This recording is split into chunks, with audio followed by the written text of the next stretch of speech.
Hello, welcome back to Hazel Jane Tarot, and today we are going to have a look at a new oracle deck. So this is an unboxing. I haven't used this deck yet, and this is the Seasons of the Witch Yule Oracle by Lorraine Anderson, Juliette Diaz, and Giada Rose, and it's published by Rockpool. So I ordered this a couple of weeks ago, but I didn't open it because I was saving it for getting into the Yule season.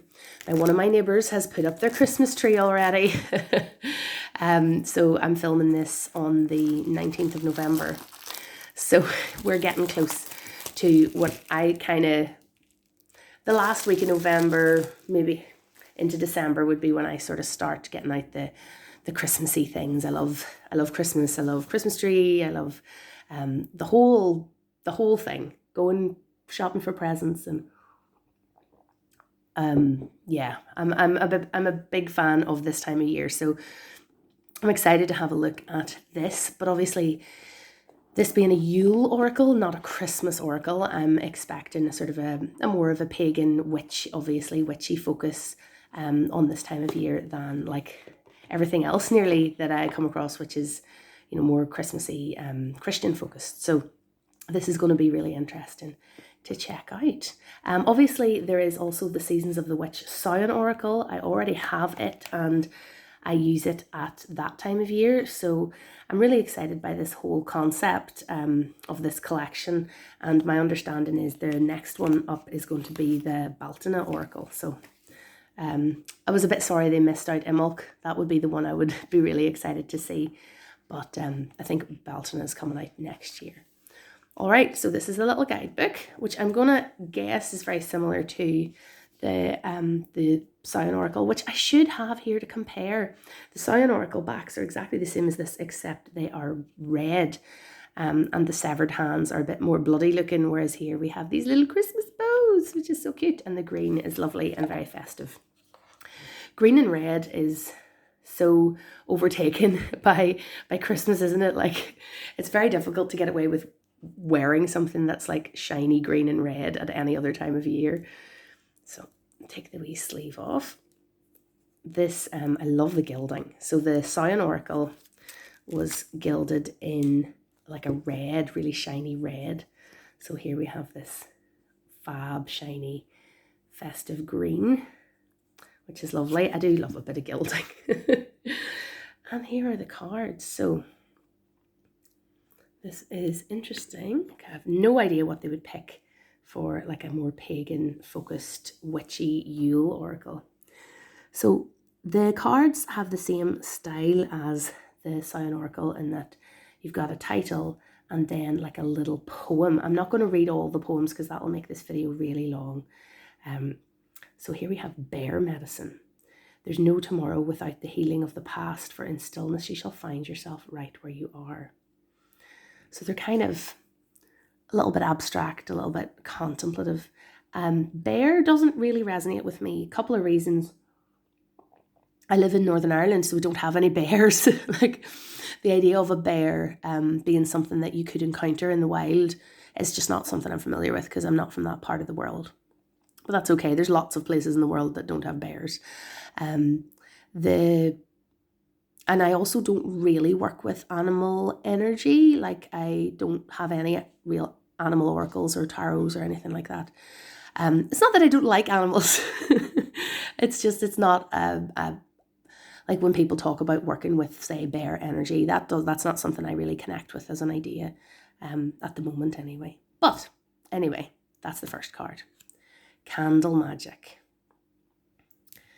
Now that's nice. The cards are a little bit stuck together just with the gilding, but pulling them apart seems to be no problem. Cardinal Medicine. Now, that is not a bird I would associate with this time of year, but maybe they don't have them here. I don't know, or maybe they're not very common here. Robins would be the bird I associate. I know it's maybe a bit of a cliche. I wonder, will they have a robin card? It's a bit of a cliche because you see them on all the Christmas cards and so on, but robin redbreasts, sorry, I'm drinking my tea. Robin redbreasts are really common here. I saw one yesterday when I was out for a walk, and they really do sort of mark the season here. Cardinals not so much.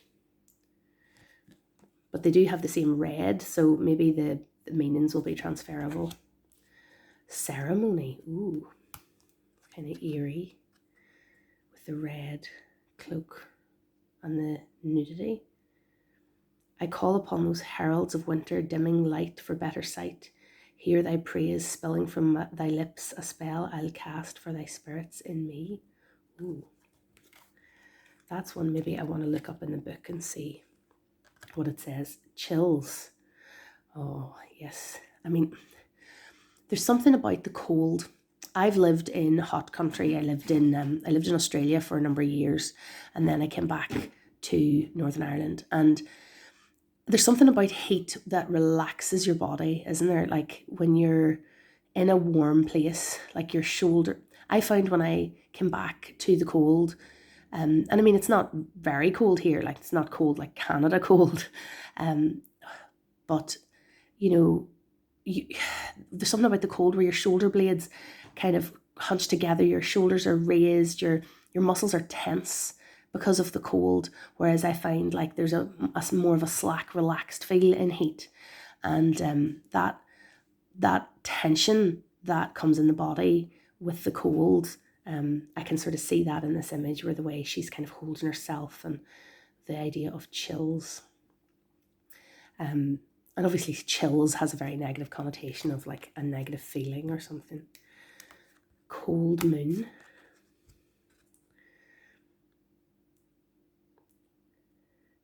I really enjoy the art in this deck. Like it's almost like it's the same figure illustrated again and again and again.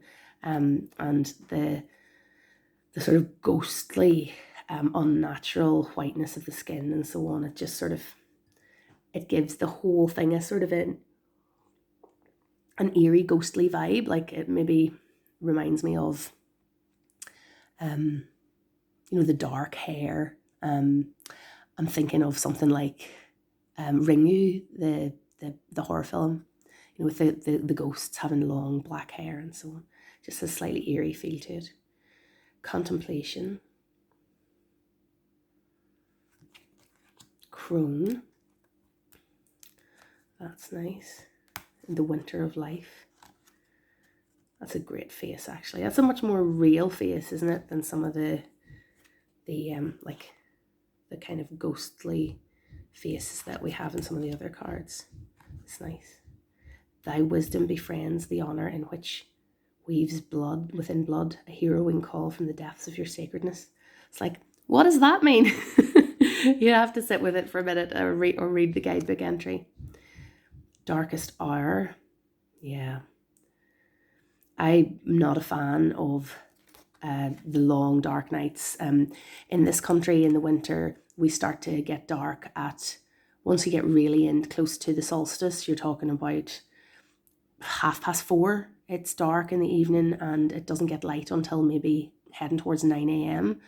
So you could very easily go to work and come home from work in the dark every day for a while, and not see any daylight if you didn't go out at lunchtime or something. If you're going to school, you would see a little bit of daylight after school, maybe an hour. So we are sort of living in the dark. We're all not getting any vitamin D in the winter, and I'm not a fan of that at all. Like I'm a summer baby. I love the heat and the sunshine and the long night days and it not getting dark to 10:30 at night in the summer, and I love all that. So I do find the darkest hour, a little bit of a struggle. So it'll be nice to have this to work with. Dove medicine. That's nice. Again, don't really have doves in the wild here, although there is a white pigeon, a white fantail pigeon that looks like a dove that visits my parents all winter long for food. Falling in love. That's nice. And a bit unexpected for family. Oh, that's lovely. That's lovely. And look at that. I mean, this is kind of almost like a, can't think of the right word, not retro, vintage, like kind of an old-fashioned feel to that, isn't there? With the clothing, although I would totally wear that dress. Father Christmas, and I like that they've gone for the green Father Christmas rather than the Coca-Cola Father Christmas. Feasting. Lovely. Like these are much more recognizable, aren't they, of a traditional sort of Western Christian secular Christmas. Forest. It is without question a place of mystery, whispers of power you've forgotten. Let thy strength crawl from beneath the ground and remind you, dear child, you are magic. Ooh, that's nice. There is a forest near here that we don't really go to because it's got, there's a lot of ghostly stories associated with it. There's other forests that I can go to, obviously. Frost. Yeah, although it's nice, isn't it, in the winter when the frost comes, if you live in a country that has this, the frost and the snow. The snow here is very wet. It can be very, like there's a very damp cold. It doesn't get to very much -0 Celsius, obviously, in this country. When I lived in South Korea, it went down to like -20 Celsius and the snow was very dry and the cold had a different quality. So it was much colder, but it didn't have the damp feeling that we get with the cold here. I loved the fluffy, white, dry snow in South Korea. It was great. Gatherings. Lovely. Gather, gather, festive witches, speak of joy and drink of 2 wishes. Take 1, give 2, celebrating all blisses. I love that. Gratitude, another cloaked figure. Hearth. Lovely. So few homes have an open fire anymore. I mean, obviously, environmentally, that's not so bad. Like when I was a kid in the 1980s, there was so much what we used to call smuts in the air. Like if you hung out your washing, it would come in with like little bits of black smuts on it from the sooty coal fires of all the neighbours. Whereas now all the houses around where I live all have chimneys, but there's almost never a smoking chimney anywhere because people use other forms of heating. But yeah, there's something about the look and feel of an open fire, isn't there? It sort of speaks to homeliness even if you don't have one yourself. Light, that's beautiful. The light in the darkness. Merriment. I'm interested. These candle headdresses, they're not something I'm familiar with. I wonder what kind of culture they come from. Have to have a wee look at that. Mistletoe, kissing under. Of course, the Druids collected mistletoe, didn't they? Mother Mary. Wow, that's an interesting depiction. That's the first sort of maybe explicitly Christian card there's been. Offerings. Ornaments. Lovely. Yes, the pressure's on in this house for me to get the Christmas tree out. I don't want to be, I don't want to get it up too early. There's a joke going around on social media about premature tree ejaculation if you get your tree, put your tree up too early. Before the 1st of December is kind of generally considered a bit early, but as I say, one of my neighbours has got theirs up already, so yeah, my daughter's pushing now to get the tree up. Perseverance. Yes, perseverance through the winter, especially in January. This might be something I keep and work with, not just in December and leading up to Christmas, but in the dark. Like to me, January is the darkest month, even though technically the shortest day is in December. January always feels long and cold and dark. Poinsettia, beautiful. Those are quite common here as a Christmas gift. Or like a decoration. Reindeer medicine. Again, we don't have reindeers, but they're so iconic, aren't they? At this time of year with Santa. Remembering. That's nice. The remembering of the dead at Samhain is very much in the Christian tradition associated with the month of November rather than Ihahaina itself. So it's nice to extend that into Christmas. Ringing the bells, that's nice. Ring thy bell to cast them out, ring thy bell and dance about, swirl the sounds amidst the winds, nowhere to hide, for all will ring. I like when they're kind of chanting, although that doesn't quite rhyme, but I like the sort of chant feel to them. Self-care,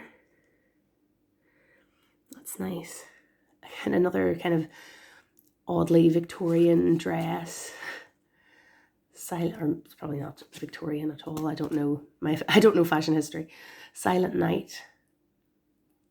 If by night the world should sleep, asleep so deep, the silence be deafening, there would sound nothing at all nothing would sound. Silent Night obviously being a very iconic Christmas hymn,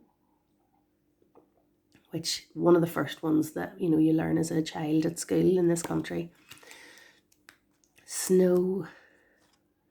That's nice. There's something about snow and it covers everything. And we don't get that deep of snow or snow for that long. So when snow comes here, it's always really special. The first, when my little girl was 8 months, I think she was, at Christmas, or in January when it snowed, I have a photograph of her out. I just plonked her down in the middle of the garden in the snow, in her snowsuit, and took photos before she fell over. Because of the snow, she was barely able to sit up on her own, and just to get a picture of her in the first snow, because the snow is sort of quite fleeting here. And those of you who live in countries where you get lots of snow for a long time are thinking, I don't know, lucky ducks, that it's so fleeting. I don't know how this country, we can't cope with even the slightest extremes of weather. We get a little bit of snow here and people just can't cope at all. The traffic gets all snarled up, and yeah, anyway, solstice. Beautiful. All hail the cunning truth in which it burns deep within root. Rise above the ashes and claim the gods are waiting, your glory, your name. I'll have a look at that one in the guidebook too. Squirrel medicine.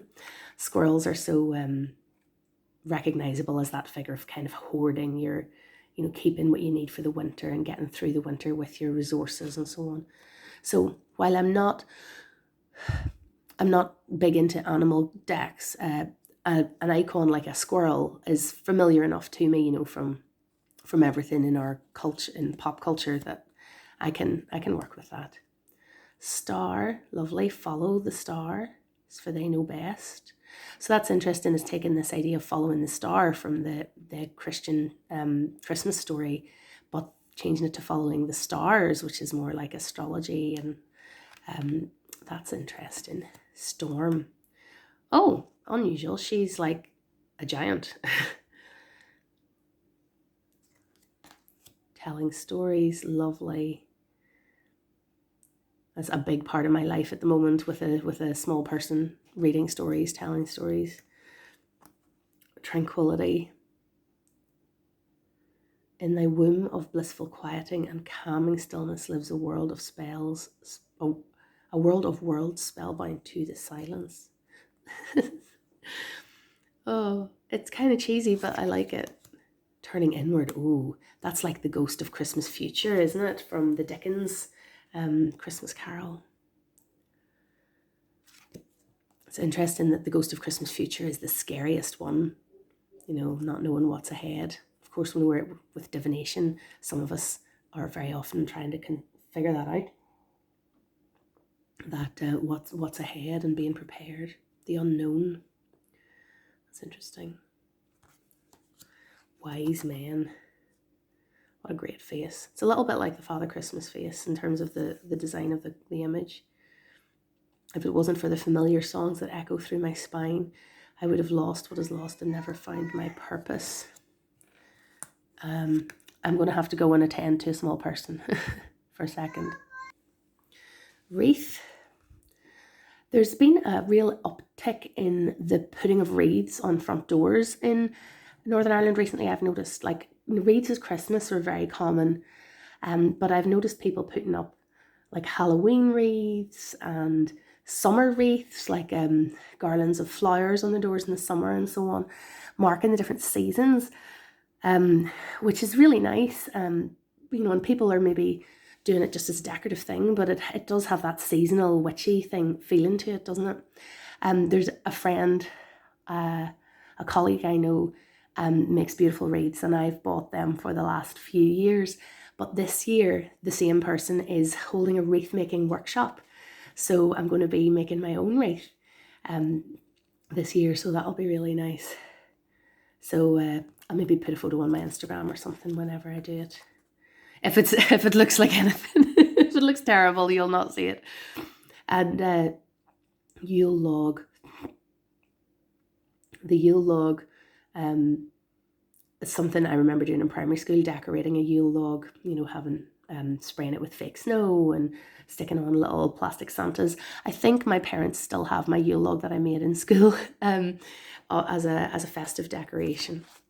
So you can see that this deck has really sparked off a lot of memories, a lot of associations with Christmas and family celebrations and traditions and childhood, and that's so much what this season brings up.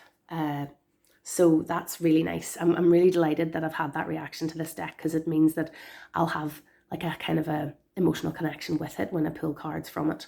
So I'm just going to back up slightly to get a bit more room, so we can have a look at the guidebook. So, it's in full colour, which is lovely. And there seems to be quite a long introduction. So about the illustrator, about the creator. Let's have a wee look. The wheel turning, reclaiming the witch, diversity. Yes, and I noticed there's a bit more diversity in terms of the people presented in this deck.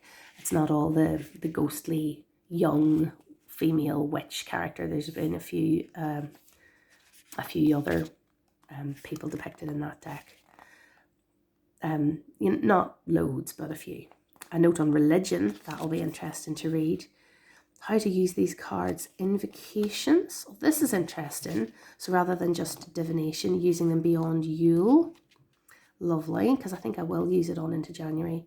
And then we have a 3-card spread, a deck interview, a Christmas spread, a wreath spread. Oh, there's loads of spreads to try out. That's fun. I do like to try the spreads that are designed for a deck, just to see how the deck works in how the creator intended, So let's have a look at some of the cards I picked out as interesting. Solstice, number 34. So they're in order, which is good. And the full colour booklet is lovely with the borders and everything. So we have the poem and some keywords. Ignited fire within, finding self and truth. We all experience times when you feel the need to retreat, hide and lick your wounds. This is especially true after experiencing a betrayal. Displacement, a significant life change or a brutal loss. Slipping into the darkness is a critical part of healing. It allows you time away from other people's often critical eye to break down and purge the emotional weight that you're carrying. However, one must be careful about spending too much time in this healing space. You can become lost in the comfort of darkness and forget to come back to the light where others have the joy of basking in your glory. Solstice asks you to permit yourself to let your inner light shine. You've hidden your beauty for far too long. You may be feeling vulnerable and afraid, but know there are people out there who want what you have to offer. Having a breakdown isn't a fun process, but building yourself back up can be truly liberating and beautiful. It is time to rise from the ashes, sacred one, and allow yourself to fly. Wow, so that went somewhere I wasn't expecting. And let's have a wee look at ceremony, number 4. In a way, I kind of admire when a guidebook goes somewhere really specific with its descriptions and doesn't just keep it really generic, because you're running more of a, like, if you keep it really generic, it's like star signs in a newspaper, isn't it? Like, they're very generic and could apply to anyone. But when you get really specific and actually commit yourself to this is what this particular thing means, you're running a risk that it might not always resonate. So you're kind of committing to the idea that your deck will resonate and will have the right meaning when the person pulls the card, if you really commit to a particular meaning like that solstice card had. So let's have a look at ceremony. Rite of passage, direction and intention are the keywords. I'll not read the poem again. So ceremonies are rites of passage that mark the end of one way of being and the beginning of a new journey. We see them represented in birthdays, graduations, and in the case of magic, a series of steps to direct energy to your desired intention. To perform a ceremony is a pledge to transcend your former self so that you may become wiser and more powerful. You have pulled ceremony because you are ready to rise to a new level of being. Where you are now is much too small for who you're becoming. You're ready to expand and start reaching to bigger goals. Do not be afraid of your power, for you are destined to do and have more extraordinary things. If you ever doubt yourself, know you've earned your seat at a new table through the lessons, challenges, and hardships you've previously endured. You may wish to perform a ceremony of your own to cement your commitment to your new direction. So it looks like most cards have 2 pages. The first page taken up with the image and the keywords and the little poem, and the second page is a kind of a meaning, which has some advice within it and some reflection. And there was something there about a magic tip. So like a magic tip on how to do candle magic with the candle magic card. Let's see, are there any others? No. Maybe more magic tips in a witch oracle would be a good idea. Oh, that's nice. That's a picture that's not in the deck. Okay, so yeah, this is a really interesting deck. I'm pleased with this, and I think I will work with it quite a lot over the season, and I think I will definitely get the Bealton Oracle when it comes out next year. And the whole collection, I hope they keep going and do the whole collection, because I think it's nice to have a deck that, I mean, I know a lot of people organize their collection seasonally anyway. I tend not to. So it's nice to have a deck that is very specifically dedicated to a particular season of the year. So yeah, I'm enjoying the Seasons of the Witch Yule Oracle. So maybe in my December favourites, or you'll hear a bit more about that when I've worked with it and see what I thought of it in action. All right, so if you've got this deck, if you've started working with it already, I'd love to hear what you think of it in the comments below. If this kind of thing is not for you at all, I'd be interested to hear why as well. And I'll see you again soon. Bye.